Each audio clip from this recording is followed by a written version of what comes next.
Au-delà de l'image, nous rendons compte.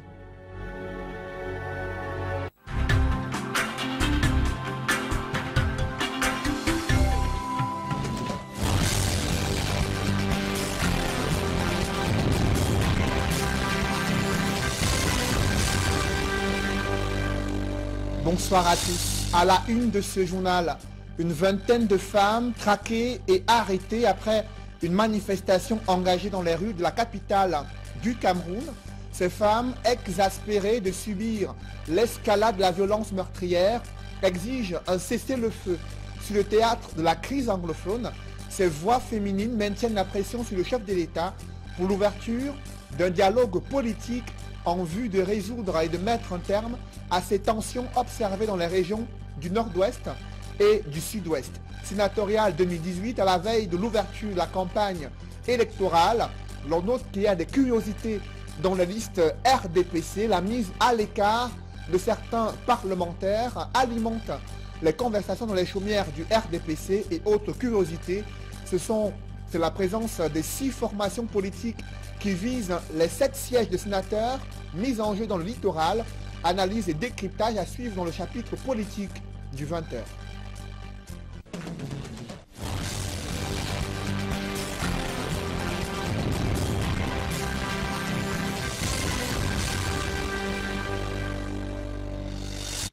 Merci de suivre cette édition complète de l'information sur Equinox Télévision.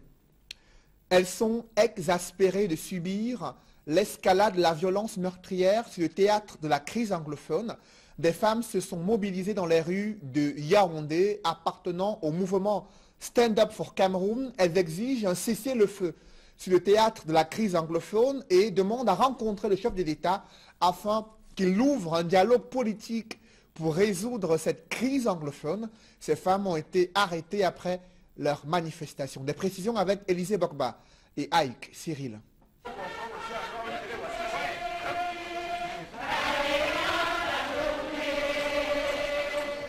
Dans les rues de Yaoundé, la cité capitale, des femmes crient leur colère. Regardez mon âge, j'ai 60 ans. Est-ce que je peux me lever pour venir jouer à Yaoundé?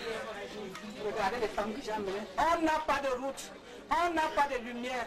Les écoles, on nous dit que l'école est gratuite, mais il n'y a pas. Il n'y a même pas de maître, même les professeurs dans l'Ombam. Pas de route. Moi, je suis cultivatrice, mais je ne peux pas écouler ma marchandise. Voilà toutes ces femmes que vous voyez derrière moi. C'est les mères d'enfants de 11 et 12 enfants. Moi, j'ai un enfant de 40 ans que j'achète encore le caleçon. Est-ce que c'est normal dans un pays qui se dit vraiment émergent? Les enfants vont à l'école, ne trouvent même pas de maîtresse dans les classes. On a doublé les femmes dans les classes. Et ces femmes-là sont les femmes des autorités de la ville qui ne tiennent même pas de peu aux enfants. Après, on dit que les enfants sont faibles à l'école, alors qu'on ne leur dispense pas normalement ce qu'il faut. Et pourquoi? Parce que les enseignants aussi, ils ont des problèmes. Vêtues de t-shirts noirs et tenant chacune un balai en main, ces femmes veulent débarrasser le Cameroun de la malgouvernance. Moi, j'ai 65 ans et je suis dehors parce que j'ai envoyé les enfants à l'école. Ils ont les bacs, ils ont des licences, ce sont même des docteurs, mais ils ne foutent rien. On donne 150 000 francs de salaire à un docteur pour qu'il fasse quoi dans ce pays-ci? Les femmes sont devenues les hommes dans les ménages aujourd'hui parce qu'elles pensent que les enfants vont manger quoi. Quand les enfants ont faim, l'homme se retourne, il s'en va. Hein? Il s'en va pourquoi? Parce que le mot de poche est en train de le ronger. Où est parti l'argent du Cameroun? Je veux rencontrer le chef de l'État. J'ai besoin de lui dire 2 mots qu'on cause ensemble. Nos enfants comme tu là-bas partout. Non, on en a marre. Ce pays ne va pas. Peut-être qu'il ne connaît pas. Les autres qui sont tout autour nous demandent que non, mon président, ça va très bien, ça va très bien. Moi, je vais le rencontrer, s'il te plaît. Si c'est que c'est une femme qui lui a accouché et c'est une femme qui lui a donné la vie, qui reçoit les femmes. Parce que nous sommes les stars à lui dire la vérité. Les femmes en colère veulent rencontrer le chef de l'État pour lui présenter leurs doléances. Aujourd'hui, nous sommes debout pour demander un rendez-vous à monsieur le chef d'État, monsieur Paul Biya. Le pays va mal. Les nominations, c'est bien. Les élections, c'est bien. Mais il faut quelques préalables pour construire notre nation. Et nous, les femmes, nous sommes en train de demander un rendez-vous au chef de l'État pour qu'on discute de la situation du pays, pour qu'on voit comment est-ce qu'on va améliorer les règles du jeu électoral, pour qu'on puisse aller à de bonnes élections. Et surtout, comment est-ce qu'on va régler le problème de la femme. Le rendez-vous avec Paul Biya, croit-elle savoir, permettra de décrisper l'atmosphère en cette année électorale au Cameroun.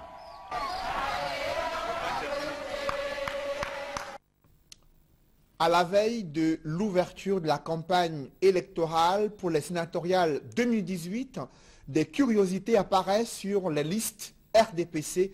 Certains parlementaires n'ont pas été investis, pourtant ils étaient présents dans les listes RDPC lors de l'ouverture de ces sénatoriales en 2013 et leur mise à l'écart alimente les sujets de conversation dans les chaumières du parti au pouvoir. Pendant ce temps, des hommes d'affaires très célèbres conduisent et sont tête de liste RDPC dans la région de l'Ouest et d'autres formations politiques sont très intéressées par les 7 sièges de sénateurs mis en jeu dans la région du littoral. Analyse et décryptage des curiosités des listes des candidats pour les sénatoriales 2018, c'est dans ce reportage de Guy Zogo. Le verdict de l'ECAM au sujet des listes des candidats appelés à concourir le 25 mars prochain lors des sénatoriales permet de noter quelques singularités. D'emblée, sur les candidats retenus par les partis politiques, on enregistre quelques mini-séismes dans le RDPC. Ainsi, dans le littoral, la secousse est si forte que des figures comme Roger Mbassandine et Jean-Jules Ebonguet ont trébuché. Il en est de même d'Emmanuel Nemde dans le centre, désormais suppléant, qui est remplacé par la bien nommée Eliane Kungu Edima, épouse d'une haute personnalité du Sérail. C'est également un coup de tonnerre dans le nord-ouest, où l'ancien premier ministre Simon Achidi Achou se voit éjecté de la liste du RDPC. Dans la région de l'Ouest, où le parti au pouvoir n'avait pu compétir en 2013, c'est un homme d'affaires réputé, Sylvestre Ngouchingue, qui conduira la liste de cette formation politique. Dans les autres partis, aucune vague n'est enregistrée, l'essentiel ayant consisté à présenter des listes. Quant aux circonscriptions courues, celle du littoral arrive en tête avec 7 formations politiques qui vont y prendre part au scrutin sénatorial, en l'occurrence l'ANDP, le RDPC, le SDF, l'UDC, l'UNDP et l'UPC, ce qui augure d'une élection très disputée. Pour ce qui est de la participation, si en 2013, 6 partis politiques seulement avaient pris part au scrutin, en 2018, ils seront 19. Le Conseil national de la communication vient de fixer la ligne de conduite à observer pour la couverture médiatique des sénatoriales 2018. L'équité, le professionnalisme, mais aussi la neutralité doivent être conjugués durant la collecte et le traitement des informations relatives à ces sénatoriales 2018. Élisée Bokba et Guy Zogo. Alors que la campagne électorale pour les sénatoriales va s'ouvrir, le Conseil national de la communication édicte les règles à observer pendant cette période. D'abord au sujet des émissions politiques. Toutes les émissions à caractère politique sont suspendues pendant toute la durée de la campagne électorale. Les émissions relatives aux partis politiques sont également concernées. Les émissions d'expression directe des partis politiques représentés à l'Assemblée nationale sont suspendues pendant toute la durée de la campagne électorale. L'organisme en charge de la communication réglemente aussi le déploiement des candidats aux élections. La présence des candidats dans toutes les autres émissions autres que celles prévues dans le cadre de la campagne électorale et du traitement normal de l'information est proscrite. Quant aux hommes des médias piqués par le virus de la politique, le Conseil national de la communication précise qu'il leur est interdit d'apparaître à l'écran ainsi que de s'exprimer aux antennes. De plus, le CNC enjoint les médias de faire montre de transparence et d'équité dans le traitement réservé aux partis en lice au sénatorial. Un ensemble de règles qu'il faudra bien que le Conseil national de la communication surveille à la loupe, tant les écarts des médias publics ne font pas toujours l'objet d'observations ou de sanctions de sa part. Dans l'actualité, le carburant frelaté prend de l'ampleur au Cameroun. Une cargaison d'environ 30 000 litres a été saisie à l'entrée de Ngaoundéré et le gouverneur a démontré sa détermination à lutter contre la contrebande dans la région Château d'eau du Cameroun. Reportage avec Nadine Guanfo et Isabelle Carole Zoupet. Cette cargaison de carburant frelaté, à première vue ordinaire, et transportée dans ce camion, n'a pas échappé à la vigilance des gendarmes et autorités administratives engagées dans la lutte contre la contrebande dans l'Adamawa. 32 000 litres, c'est une sérieuse cargaison qu'on vient de mettre hors d'état de nuit. Nous sommes déterminés à mener cette lutte jusqu'au bout, de manière plus efficace encore, parce que notre économie en prend un coup, le tissu économique est en péril et ce carburant est à l'origine de beaucoup de dégâts. Malgré cette saisie record de carburant frelaté, des interrogations fusent sur le circuit de transport des produits de la contrebande. Les premiers éléments de l'enquête révèlent que la source d'approvisionnement en carburant frelaté est installée au Nigeria. Et la porosité des frontières favorise l'invasion des produits de la contrebande sur le marché camerounais. La chasse aux contrebandiers se poursuit, les ruses et stratégies se multiplient de part et d'autre. Et c'est l'économie du Cameroun qui prend ainsi un coup. Comment optimiser la gestion en ressources, la gestion des ressources en eau dans le bassin du Congo? Des experts internationaux relèvent l'insuffisance des données fiables pour évaluer les richesses du bassin du Congo, identifier les menaces et pouvoir justement planifier la stratégie de rentabilisation des richesses du bassin du Congo. Explication avec Marcelin Gransop dans ce reportage. Du fait de ses nombreuses ressources en eau, le bassin du Congo présente un très fort potentiel d'aménagement et de développement économique régional. Le bassin du Congo constitue le deuxième réservoir mondial de ressources en eau douce. Donc, cette position constitue en elle-même un challenge. Mais au regard de son immensité, il est difficile de parcourir au pas ce territoire pour évaluer les ressources en eau. Or, nous avons besoin de connaître cette ressource pour programmer, planifier son utilisation.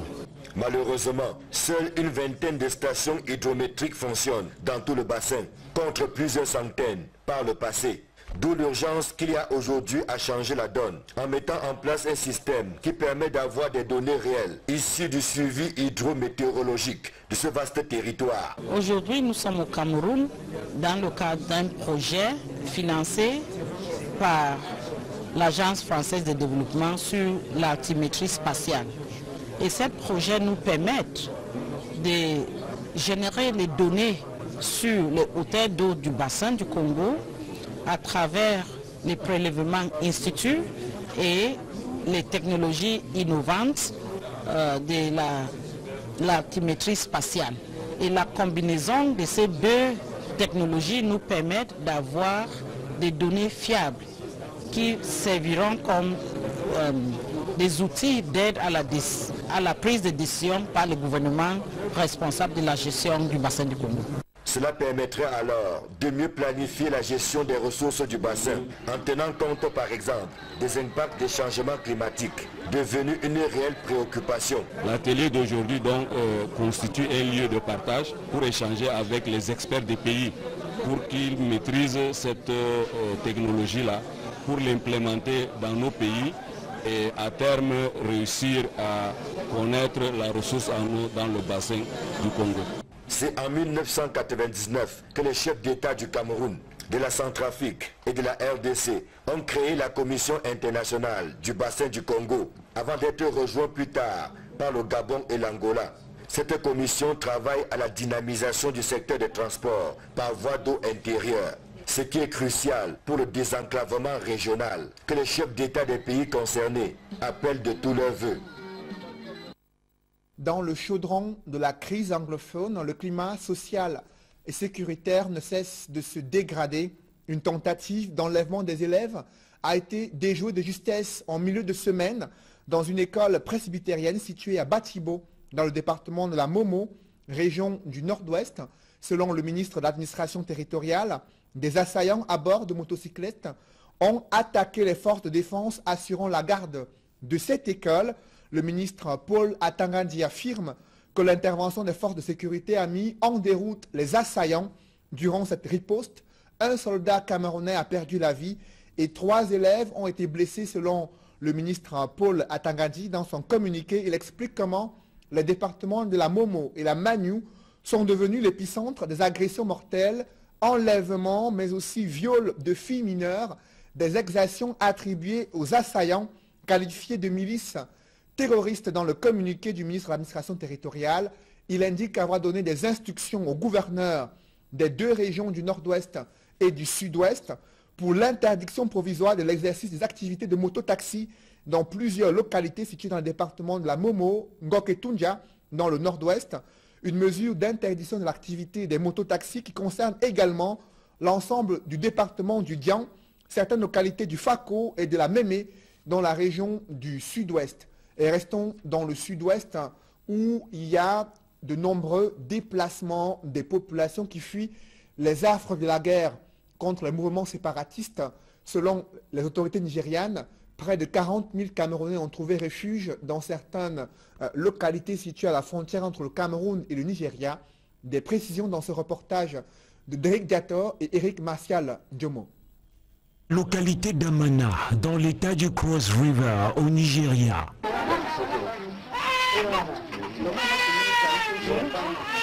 Ici, un camp de réfugiés camerounais ayant fui le sud-ouest en raison des exactions liées à la crise anglophone.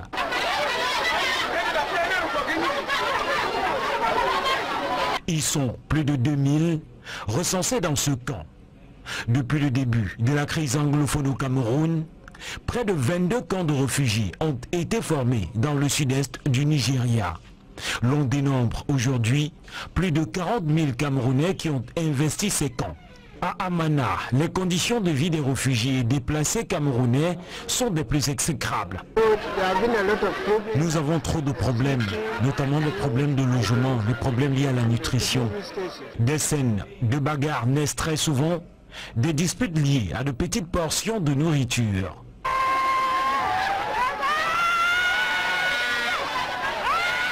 Pour les enfants, le tableau est encore plus sombre.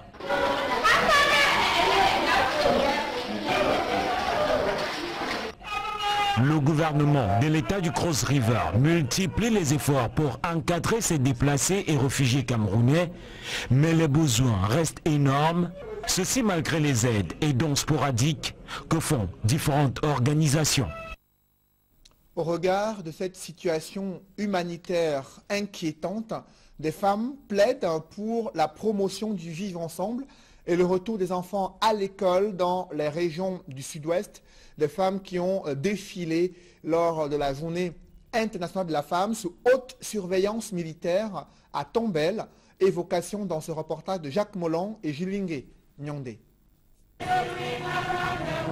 Dans une ambiance morose, avec un dispositif sécuritaire spécial affecté pour la circonstance, les femmes de l'arrondissement de Tombel dans le coupé Manengouba participent à la grande parade du 8 mars, célébrant ainsi la journée internationale de la femme. Elles ont bravé les risques et brillé par leur courage en brandissant des pancartes sur lesquelles l'on pouvait lire leurs revendications. Il s'agit entre autres de voir les enfants des zones anglophones en crise retourner à l'école et surtout leur volonté de promouvoir le vivre ensemble. Les régions du Sud-Ouest et du Nord-Ouest, en crise depuis près de 2 ans, peinent à se relever. L'économie est en baisse. Les commerçantes affirment que les activités tournent au ralenti. Le problème des anglophones, ça a affecté les gens, ça a affecté les femmes beaucoup. Les femmes, beaucoup de femmes n'ont pas cousu le tennis parce qu'on a la crise économique. Donc, toutes les choses ne bougent pas, le marché, les femmes ne peuvent pas vendre le macabo. Nous ici, ça nous a fait beaucoup peur, tout pas au marché. il y a la peur, il y a on crée des troubles. Ça nous a beaucoup baissé l'économie, ça a beaucoup baissé, ça joue beaucoup sur nous. Nous souhaiterons que vraiment que le gouvernement prenne des décisions pour que nous puissions aussi être aussi comme les autres femmes d'ailleurs. À Ebolova dans le sud, la 33e édition de la Journée internationale de la femme s'est célébrée sous fond de contestation.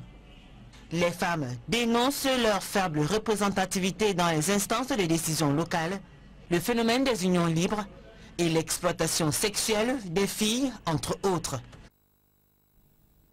Aux dernières nouvelles, la vingtaine de femmes arrêtées à Yaoundé ce matin viennent d'être relâchées selon les responsables politiques du CPP et du mouvement Stand Up for Cameroun, une vingtaine de femmes qui participaient à une manifestation féminine visant à interpeller le chef de l'État sur la nécessité de mettre fin à ces tensions et escalades de violences meurtrières sur le théâtre de la crise anglophone. Après le traditionnel défilé du 8 mars, toutes les femmes ont-elles cédé à l'envie de poursuivre les réjouissances sur les places mondaines? À Bouddha, des femmes ont choisi de rester en famille et de célébrer cette fête avec leurs collègues, un début de prise de conscience sur la dignité de la femme. Reportage Raphaël Teko, Dallas Kana et Jean-Paul Chouniat.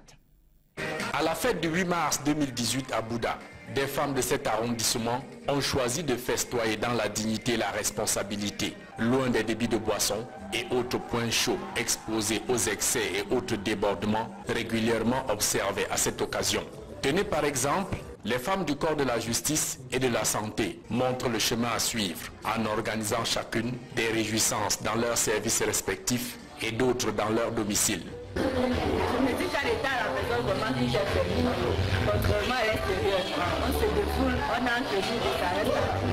Pour elle, la journée du 8 mars doit être un moment d'intense réflexion pour améliorer les conditions des femmes. Les femmes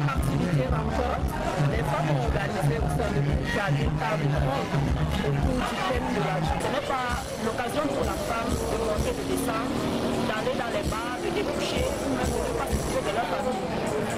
Nous voulons juste que la femme comprenne qu'un jour, la femme est célébrée. La valeur de la femme est reconnue par tout un chacun. La programmation de ces réjouissances en plein jour permettrait ainsi aux femmes de retrouver le plus tôt possible leur domicile.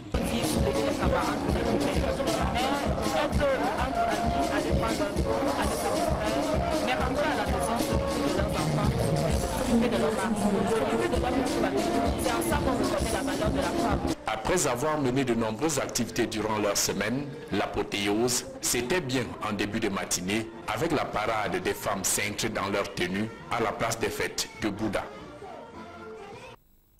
Une célèbre féministe, journaliste engagée et grand reporter a rangé sa plume. Le décès de Pauline Poincier-Maninga a affligé toute la famille de la presse, mais aussi ses proches. Vous allez le découvrir dans ce reportage, des témoignages de ceux qui l'avaient employé pour la toute première fois en tant que journaliste, Benjamin Zébazé, et d'autres journalistes qui témoignent sur une femme exceptionnelle qui vient de décéder. Reportage Innocent Abega et Gladys Sidi. Au siège du journal Le Jour, à Douala, le bureau de Pauline Poincier est vide. Une onde de choc a envahi la rédaction de ce quotidien. Pauline Poincier fait son entrée dans la presse durant les années de braise et séduit les lecteurs par la fermeté de ses idées et ses positions bien tranchées. Quand j'ai écrit mon journal Chaval de en 1990, un midi est venu me voir. Nous avons passé de 13h à, je sais pas, 15, 16, 17h à causer. Et elle m'a apporté une série de poèmes. Et en discutant avec elle, je lui ai demandé quel était son niveau scolaire. Elle m'a dit le BPC. Je suis scandalisé. Avec le BPC écrit, moi je ne pouvais pas écrire ce qu'elle écrivait. Alors je lui ai proposé de venir faire un stage au journal. Elle m'a dit jamais elle sera journaliste. Et je lui ai demandé pourquoi. Elle m'a dit mais comment? Dans Challenge Hebdo, Célestin Mamba écrit. Et le professeur Thierry écrit. Le professeur Ambroise comme écrit. Comment que moi je vais venir avec mon BPC? Il dit non, il ne faut pas t'inquiéter. Tous ces gens qui sont dans le journal et qui ont des licences, peut-être peuvent écrire comme toi. Et comme il n'y avait aucune femme dans la presse, aucune, en connaissance, j'ai donc décidé qu'elle serait la première. écrit dans un journal. Elle est entrée au moment où la presse était en plein foisonnement, dans un climat national d'ébullition, et ce qui fait que c'était un peu en fait dans son tempérament, et elle a commencé, elle a plongé dans le bain tout de suite, et elle s'est fait remarquer par ses articles électriques, par son style de choc et par sa façon très tranchée de traiter les problèmes de démocratie, de liberté de la presse et même d'alternance. Elle aura, jusqu'aux ultimes heures de son existence, bénéficié du soutien de ses collègues et confrères qui se sont relayés à son chevet à l'hôpital La Cantini de Douala. Jusqu'à ces derniers instants, Pauline Poisson-Maïga était de cette rédaction de Douala. Même au début de sa maladie, elle a tout fait pour être présente, mais à un moment donné, c'était plus possible pour elle d'être là. Elle a été admise à l'hôpital. Ses collègues se sont relayés jusqu'au moment où les médecins ne voulaient plus de visite. Ce dont on peut se rappeler, surtout, c'est lorsqu'elle a demandé qu'on remercie les journalistes camerounais qui se mobilisaient pour elle, qui venaient à son chevet, et sentant ses forces diminuer, elle avait souhaité que la presse continue de l'accompagner et qu'elle voudrait, au cas où elle venait à partir, être accompagnée par l'ensemble des journalistes, parce que c'est le journalisme qui est le métier qu'elle a toujours aimé. Terrassée par la maladie depuis plusieurs mois, elle était de moins en moins présente sur les plateaux de télévision. Les téléspectateurs d'Equinox Télévision ont par exemple apprécié ses passages dans les programmes tels que Paroles de femmes, Dimanche avec vous, Droit de réponse ou encore Disons tout. Dimanche avec vous, DAV. DAV aujourd'hui, nous sommes en compagnie de Pauline Poisson-Maïga. Ça va une fois de plus? Maintenant que tu parles, oui, ça va. Épousée à 42 ans, un enfant de 18 ans, maman, si je la vois, je la salue. Durant plusieurs années, elle a aguiché les lecteurs, agacé les politiques avec ses chroniques. Elle prenait la liberté de critiquer et, dans une moindre mesure, de garder sa neutralité. Jusqu'à son décès, Pauline Poissier était responsable régional, littoral et sud-ouest du quotidien Le Jour.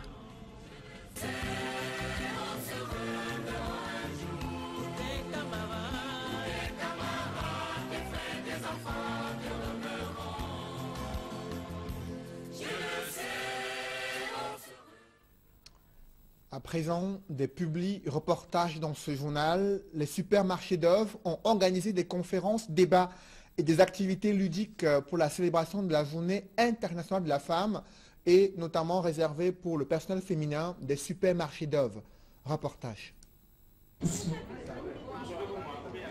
Au menu de la célébration du 8 mars à Dorf, 2 plats de résistance ont été servis. Le premier était un portail bien fourni de conseils sur l'importance de la pratique du sport et sur la nécessité de bien se nourrir. À la manœuvre, des experts en la matière qui ont entretenu une foule nombreuse, constituée de femmes et d'hommes, assoiffés de connaissances. Quand je mange, je voudrais que vous nous dites exactement à quel moment de la journée on doit consommer de l'eau. La réponse à cette question a été plutôt claire, comme l'eau de roche. De façon scientifique, il est préférable de consommer les fruits à jeûne. Pourquoi est-ce qu'il est préférable de consommer les fruits à jeûne? Les fruits contiennent des micronutriments dont l'absorption au niveau de l'intestin est complexe. Si on mélange ces fruits à d'autres aliments, il risque d'avoir des interactions. Les autres aliments vont empêcher l'absorption de ces nutriments. D'autres préoccupations de haute importance ont permis au personnel de Dorf de s'abreuver à la bonne source. Une fois cette première séquence de l'utile bouclée, l'on est passé à la deuxième, relative au thème de la 33e édition de la Journée internationale de la femme. Occasion pour le personnel féminin de Dorf de saluer les avancées enregistrées sur le chemin de leur promotion et de leur émancipation professionnelle. Le constat est d'ailleurs patent au sein de notre groupe, où le développement de l'entreprise s'est fait de manière parallèle au développement de la femme en son sein. C'est d'ailleurs ce qui nous amène à adresser une fois de plus un vibrant merci à M. Tanier Noubissi Philippe, président directeur général, sur cette marque de confiance faite aux femmes qui portent ses fruits. En tant que femmes, au niveau de DOF, nous nous sentons vraiment honorés parce que le thème de cette année est inscrit en droite ligne avec le sentiment que le directeur général a pour nous, les femmes, au sein de l'entreprise de DOF. En effet, le thème de cette année, intensifier la lutte contre les discriminations à l'égard de femmes, est pleinement respecté à DOF parce que chez nous, il n'y a pas de discrimination. Nous rencontrons des femmes à tous les postes de responsabilité au sein de l'entreprise. Avec les hommes, nous sommes en synergie pour justement renforcer le développement durable. I am the assistant supervisor in one of the agencies. My general director promotes women a lot. There is no gender discrimination in DOF. In DOF, women have the opportunity to express themselves, to give what they were taught to give. Le tableau de l'utile étant bouclé, l'on est passé au deuxième plat de résistance, à savoir l'agréable. Une séquence rythmée par des interprétations musicales et autres prestations artistiques. Preuve qu'à DOF, les talents s'expriment dans tous les domaines.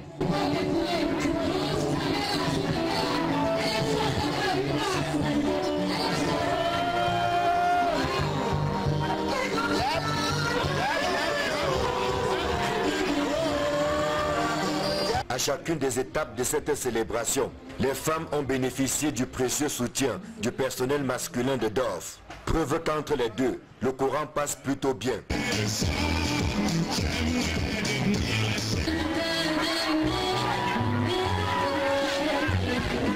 La fête s'est achevée en beauté autour d'un repas bien arrosé et quelques déhanchements cadencés au son et rythme des musiques d'ici et d'ailleurs. Rendez-vous a été pris pour la 34e édition avec l'engagement ferme des femmes de DOF à toujours donner le meilleur d'elles-mêmes pour l'expansion de l'entreprise.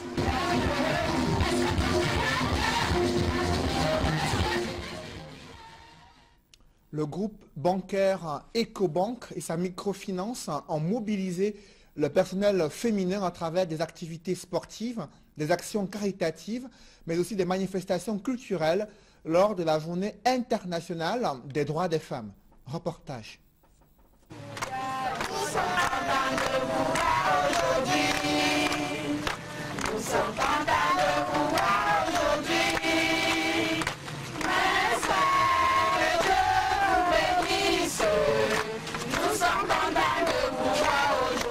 Ce sont les pensionnaires de l'orphelinat de l'offre des sans-voix au quartier PK9 à Douala qui donnent ainsi de la voix. Deux êtres chers manquent à chacun de ces tout-petits, mais tout n'est pourtant pas dépeuplé. Ce 8 mars, les mamans attentionnées de Pan-African Saving and Loans sont à leur côté. Dans leur gibecière, des sacs de riz, de l'huile végétale, des pâtes alimentaires, du sel, etc. À chaque édition de la femme, nous nous rendons auprès des enfants et comme vous le savez, c'est des enfants qui n'ont pas demandé à naître. Donc pour nous, c'est un élan de générosité, de proximité. Vous savez, la proximité fait partie de notre valeur. Et autant nous sommes proches de nos clients, autant nous sommes proches des plus démunis. C'est un acte supplémentaire dans l'engagement social de la microfinance citoyenne. La culture de cet esprit de solidarité commence même déjà au sein de l'entreprise. Quoi de mieux que le sport pour booster les énergies et les résultats certainement. Entre footing et étirement, les belles dames de Pan-African sous l'encadrement bienveillant des collègues hommes et surtout de l'administrateur directeur général ne se sont pas laissés faire au parcours Vita.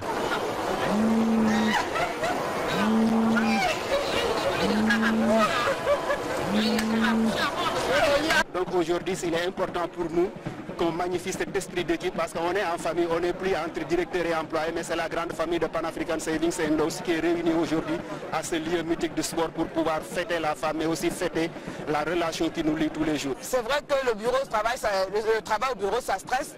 C'est pour ça, comme on se dit, de temps en temps, il faut laisser le train-train quotidien pour venir s'épanouir, penser à autre chose, pour épuiser davantage d'énergie pour affronter une semaine ou bien un mois qui commence comme celui-ci, avec beaucoup plus d'énergie. L'énergie, c'est ce à quoi ont eu droit les nombreux clients de Pan-African venus déguster la richesse de l'offre culinaire nationale, à la fois gastro, organisée par nos Amazones de la microfinance, entre du héros, du Mbongo Chobi, du Kondré, du Ndolé entre autres, le choix est cornélien pour les convives. Nous voulons montrer à tout notre entourage et à tous nos clients que nous avons d'autres atouts. Et pour cette raison, nous avons pensé à cette foire gastronomique pour faire plaisir à nos clients et à tout notre entourage. Je crois que vous avez découvert les menus diversifiés de tous les territoires camerounais et bien au-delà. Des talents culinaires, mais aussi des beautés légendaires. La Miss Panafricaine 2018 reçoit sa couronne après une compétition faite de suspense jusqu'au bout. Un package d'activités pour l'épanouissement de la femme et la concrétisation de l'objectif de Pan-African Saving Alliance au Cameroun, devenir le leader du marché de la microfinance du pays.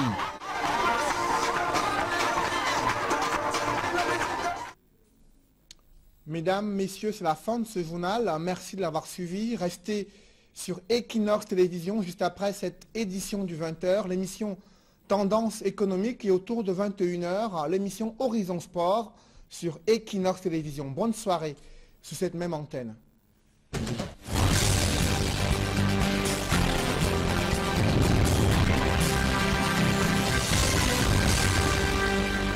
Mesdames et messieurs, bonsoir. Vous écoutez vos prévisions météorologiques.